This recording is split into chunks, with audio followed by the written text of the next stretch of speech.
Alors, mes parents avaient des salles de cinéma quand j'étais petite, pas à Paris, on habitait dans Lyon. Quand ils ont arrêté cette profession, je me disais pas du tout à ce moment-là que c'était ce que j'avais envie de faire. J'avais 20 ans, je venais de commencer mes études supérieures, bon c'était un peu difficile de se projeter. Je me disais pas enfant, de toute façon j'avais pas de métier enfant que je me disais je vais faire ce métier, ce sera trop bien. J'étais enfant et je me disais ouais c'est bien d'être enfant, je me projetais pas trop sur la suite. Alors que parfois j'entends des exploitants dire moi à 10 ans je savais que je voudrais reprendre une salle de cinéma, je suis hyper impressionnée. J'ai travaillé une dizaine d'années dans plein de petites expériences après mes études. J'ai fait un peu de la production, donc travailler un peu sur les tournages, etc. Jusqu'à travailler au cinéma du Panthéon, dans le 5e arrondissement, où j'avais un poste un peu transverse. Je m'occupais un peu de l'événementiel, un peu de certains ciné-clubs, programmer, trouver des films, faire plaisir aux gens. Et ce que j'adorais par rapport à la production, c'était d'avoir le retour des spectateurs, du public à leur sortie. Et quand j'ai quitté le cinéma du Panthéon, je me suis dit c'était vraiment bien. Et je me suis dit à un moment go. C'était un rêve que j'avais dans l'arrière de la tête depuis quelques temps. Et je me suis dit là toute mon énergie elle sera déployée à trouver un cinéma à reprendre.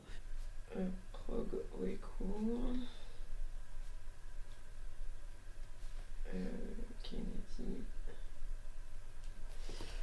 Ok. Et du coup.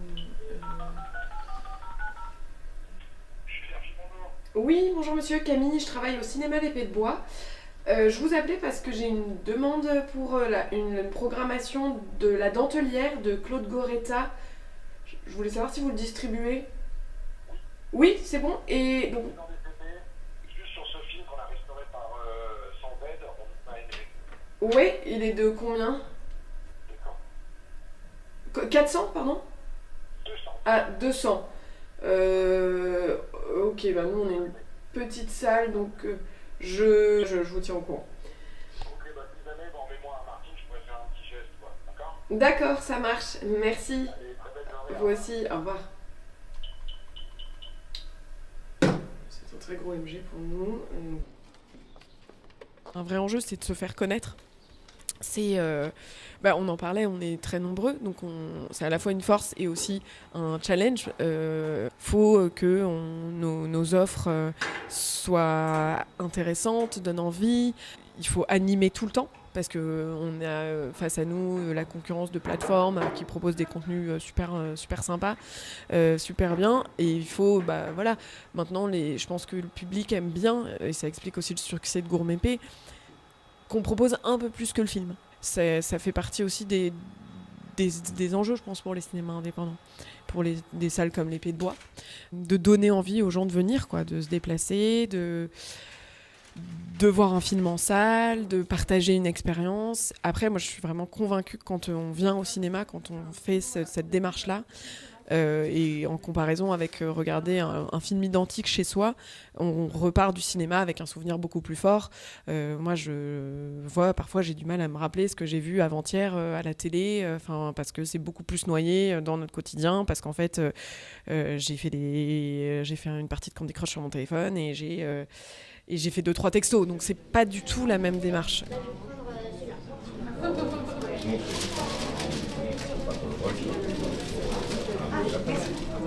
Merci. Elle est bien ouverte. Ouais. Bonjour. C'est ça. Et vous prendre un croissant s'il vous plaît?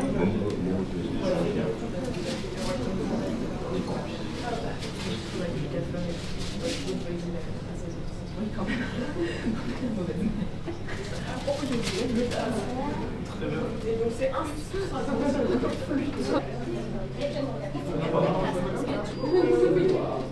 Et vous regardez pas, c'est du bon. Tu es sortie au cinéma, Marion? J'ai pas fait exprès.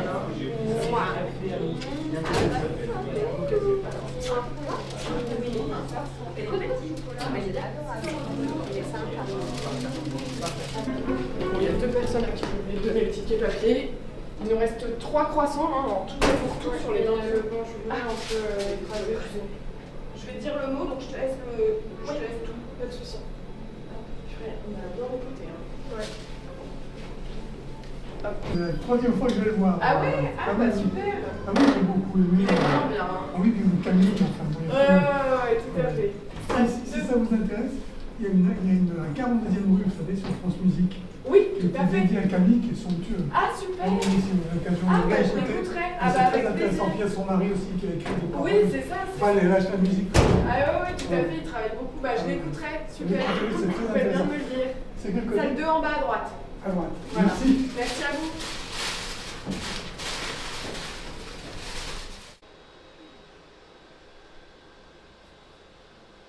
Je dirais que la difficulté, c'est d'être ouvert 7 jours sur 7. En fait, on est obligé d'être très attentif au lieu. Quand on a une petite panne technique, on essaie de la réparer sans que ça ait une incidence sur nos séances. Donc ça implique de toujours composer avec le fait qu'on est ouvert tout le temps. On a aussi très régulièrement des séances le matin à destination de public scolaire. En fait, c'est une cadence soutenue.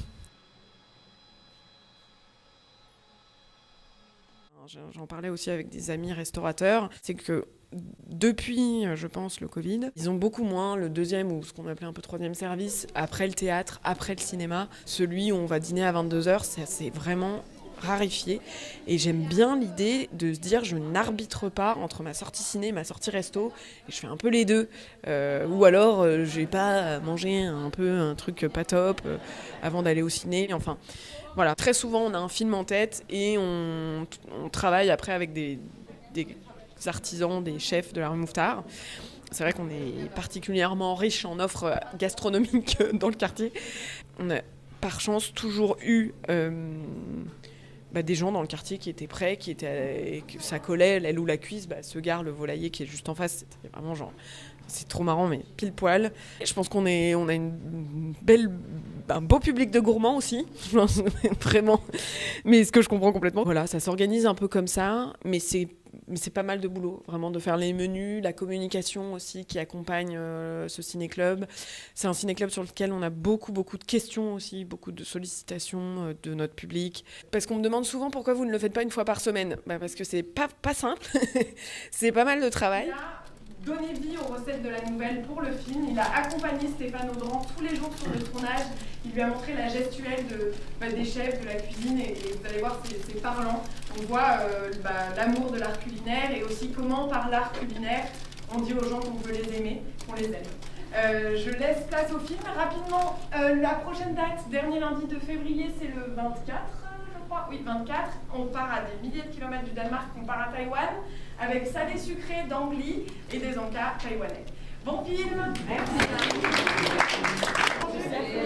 Bonsoir. Bonsoir.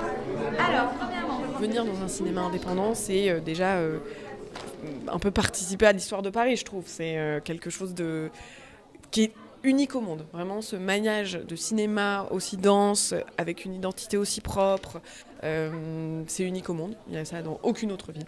Venir dans un cinéma indépendant, c'est profiter d'une expérience un peu plus peut-être personnalisée, je dirais. On n'a pas le meilleur son, c'est pas ce que viennent chercher les gens à l'Épée de Bois, mais ils pourront trouver ce plaisir-là dans d'autres salles.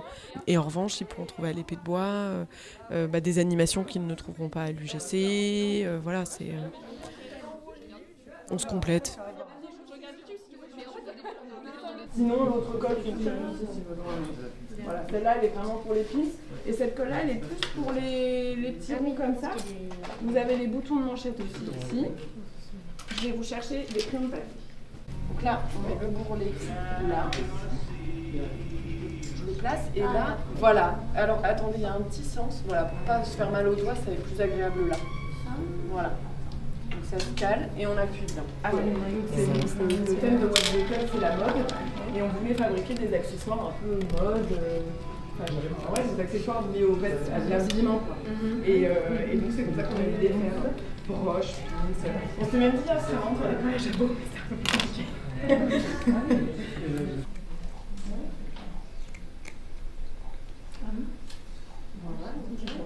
On nous demande énormément notre avis sur les films, si on les a vus, qu'est-ce qu'on en a pensé.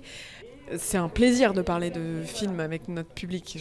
J'adore, je pourrais en parler des heures et je pense que c'est vraiment très important. Très souvent, quand les gens sortent, et ça c'est vraiment j'adore, on nous dit mais il est mort à la fin, vous avez compris, qu'est-ce que vous avez compris du film? J'ai pas compris la fin. Et alors la Palme en 2024 est de loin revenue au film Le mal n'existe pas. C'était trop drôle quoi, c'est trop sympa.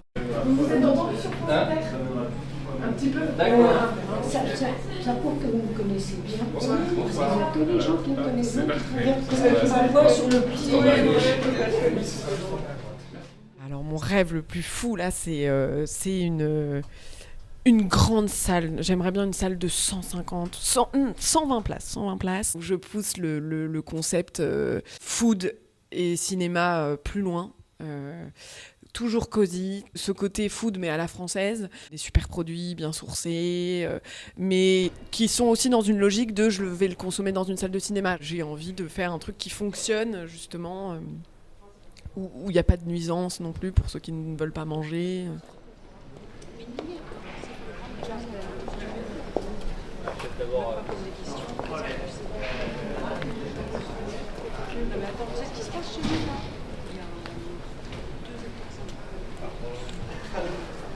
Mais j'adore ce cinéma et là il va avoir 50 ans et j'aimerais tellement qu'on fasse des beaux travaux pour ces 50 ans, qu'on remette une pièce dans ce cinéma pour les 50-80 ans à venir. Je trouve ça génial.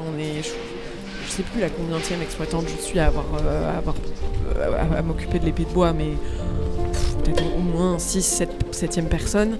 J'aimerais qu'il y ait encore, je sais pas, des dizaines de personnes après. Et là, j'aimerais trop qu'on fasse des travaux pour que, qu'on reparte pour 40 ans, 150 ans, les 50 prochaines années, sans rougir, en se disant, ouais, ce cinéma, il est bien dans son temps. Et...